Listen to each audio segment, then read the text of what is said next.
તમારા ખાતામાં 48,000 કરોડ રૂપિયા જમા થયા છે અને તે એકાઉન્ટ આરબીઆઈ દ્વારા સીઝ કરવામાં આવ્યું છે। આવો તમને પણ કોઈ મેસેજ કે ફોન આવે તો સાવચેત થવાની જરૂર છે। દ્વારકા પોલીસે આ પ્રકારે છેતરપિંડી આચરતા 2 શખ્સોને દબોચી લીધા છે અને કાયદેસરની કાર્યવાહી કરી। આ શખ્સો આરબીઆઈના ખોટા ડોક્યુમેન્ટ્સ તેમજ ખોટા સહી સિક્કાવાળા લેટરહેડ બનાવી લોકોને લાલચ આપીને છેતરપિંડી કરતા હતા। આ શખ્સો નાગરિકોને 48,000 કરોડનું ફંડ પોતાના એકાઉન્ટમાં જમા થયું છે તેવી વાત કરતા અને સીઝ રકમ છોડાવવા માટે ટેક્સ ભરવાનું કહેતા હતા।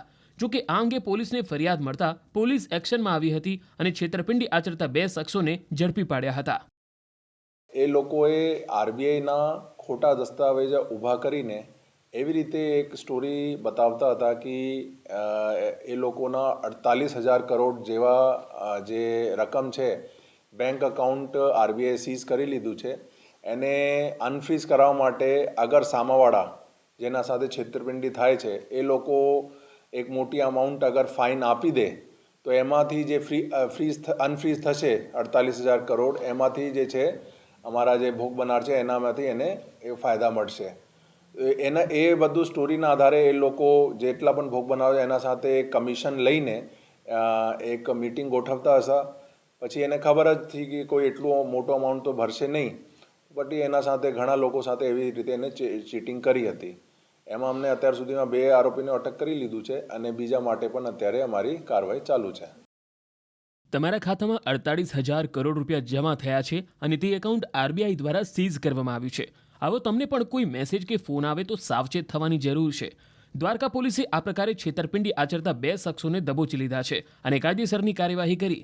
આ શખ્સો આરબીઆઈના ખોટા ડોક્યુમેન્ટ્સ તેમજ ખોટા સહી સિક્કાવાળા લેટરહેડ બનાવી લોકોને લાલચ આપીને છેતરપિંડી કરતા હતા।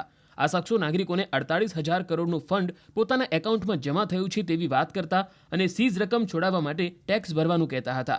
જો કે આ અંગે પોલીસને ફરિયાદ મળતા પોલીસ એક્શનમાં આવી હતી અને છેતરપિંડી આચરતા 2 શખ્સોને ઝડપી પાડ્યા હતા।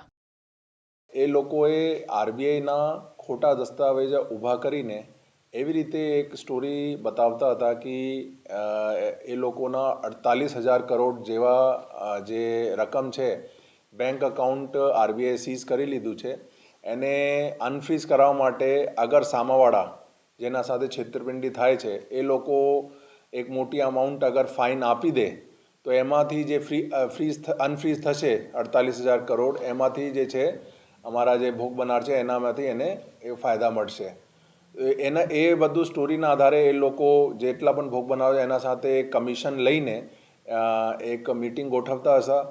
પછી એને ખબર જ હતી કે કોઈ એટલું મોટો અમાઉન્ટ તો ભરશે નહીં, બટ એના સાથે ઘણા લોકો સાથે એવી રીતે એને ચીટિંગ કરી હતી। એમાં અમને અત્યાર સુધીમાં 2 આરોપીને અટક કરી લીધું છે અને બીજા માટે પણ અત્યારે અમારી કાર્યવાહી ચાલુ છે।